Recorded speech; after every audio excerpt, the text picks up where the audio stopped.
Okay, this is International Paper Plant, and this is Santa Fe. I got to be careful of truck traffic here. And I'm on an area right now that is concrete. Towards the back end of the plant, there are no issues on the concrete. We have some transition areas where the concrete and asphalt meet. We're starting to get some damage there. The block cracking is probably 8 inches to a foot. There's some areas that are worse, and they are getting close to being 6 inches, so they're going to have to be repaired soon. The biggest problem at this facility here is the center, and we have a couple of bad deteriorated areas. One is very, very large. This is the small one first, and then we have a metal plate over the other one.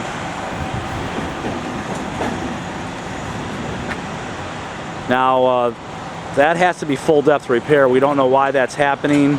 I know that there's been quite a bit of temporary patch put in by the plant, and that has just not been working.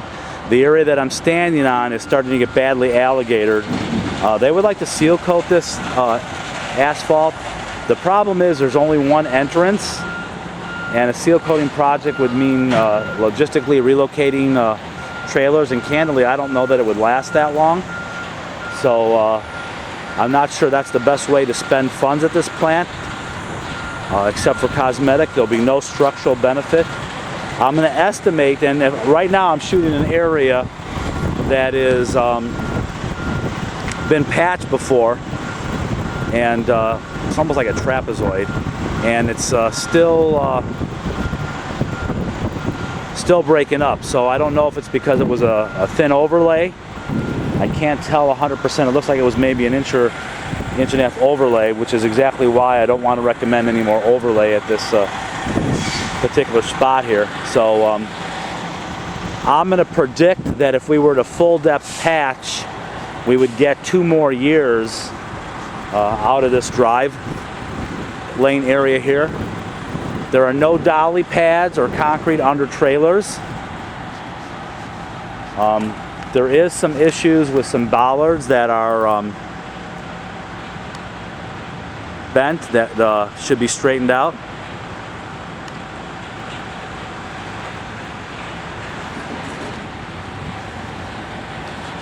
Again, overall, the lot is not in terrible shape. I would say between the bad area and the concrete, that whole area could be milled 4 inches in the middle to the back end. It would be like a huge patch, but that would be a good start for them. It would be an economic way to get part of the lot back in shape. There's some other areas where we're starting to have some issues.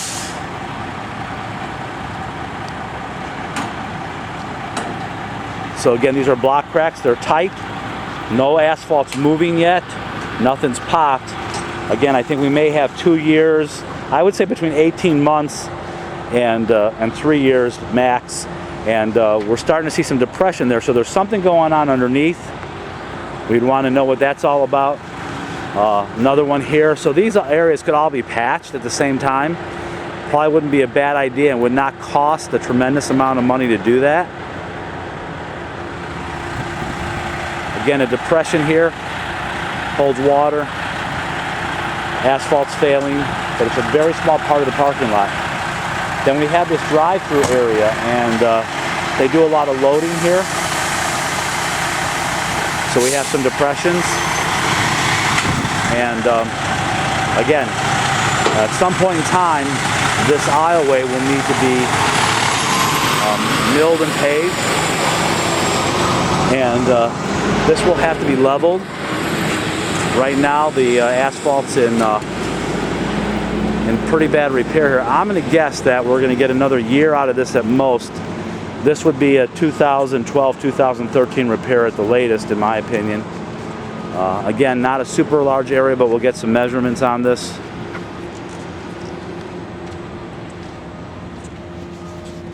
I'm walking now on the side of the building. They load trailers here. I don't think there's that much weight on these fork trucks generally. However, they have the roll stock over here.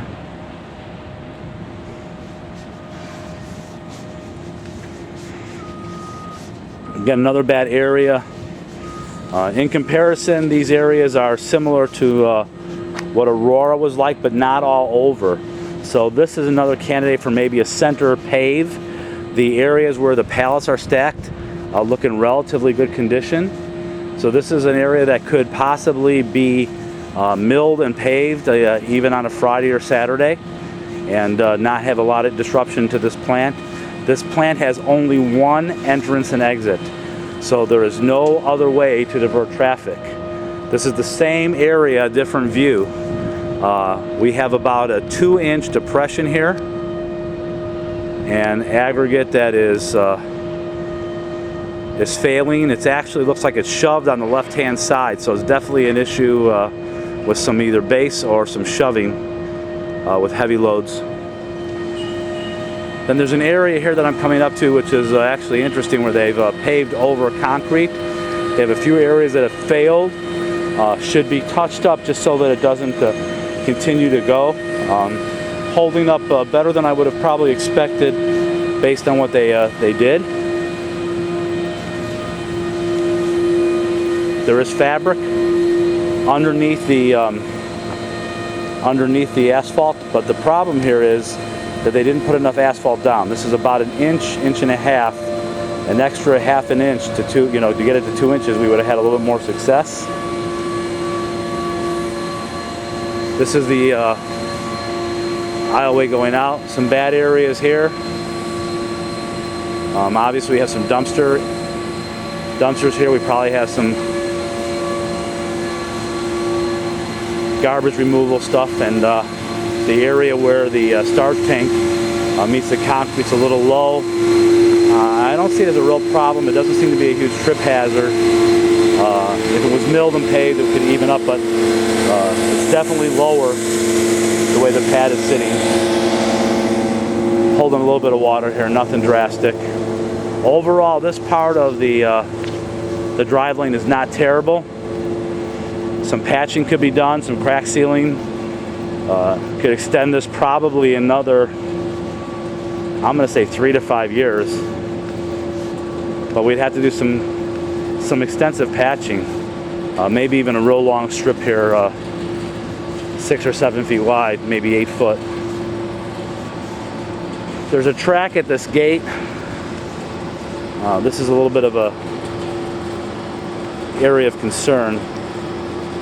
Concrete track with a steel track in it. The gate does not run on the track. They would just as soon have the concrete and the track removed. The gate is been mangled a little bit, and it's not going to get back to riding in that groove. This is a parking area. However, this is the only entrance and exit, so it's getting a lot of truck traffic. This area is probably a Paisley rating of a 3 or 4, maybe 2 years, 3 at the most left. You can see that some of this aggregate is starting to pop, very small pieces, so this should probably come out in the very near future. These are these pieces are crumbling now, so there's no structural value left. Those pieces are the size of maybe less than my car key. They got some issues with safety, with rebar sticking out and wheel stops. So not so much an aesthetic or structural issue as it is a life safety issue if somebody catching a pant leg or tripping over that.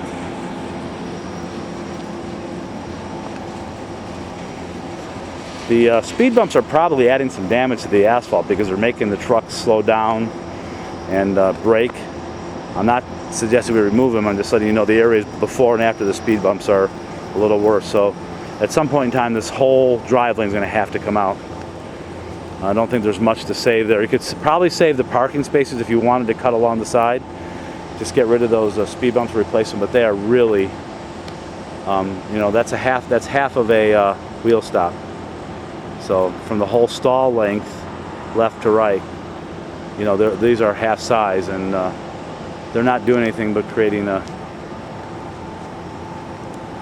potential hazard here.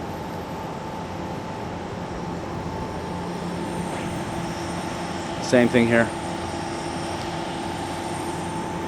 I don't think there's a wheel stop we're saving in this whole facility. That's a complete car stall wide with a half of a stop in it.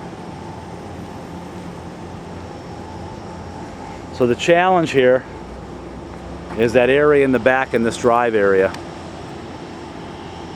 And depending on how you'd want to phase this, you could probably do this over 2 years from an economic standpoint.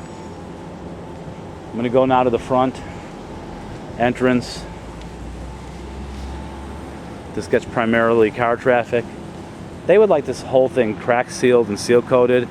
I would say that anything from the gate forward that was not paved is a candidate for seal coating. I don't know that I would seal coat anything on the back side of that gate.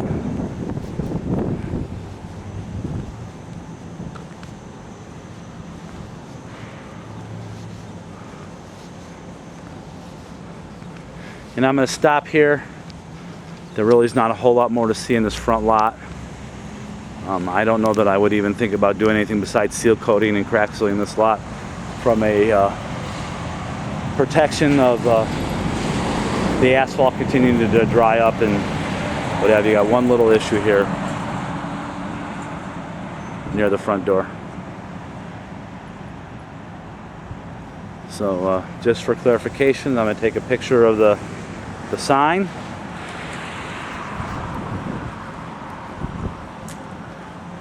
And there you go.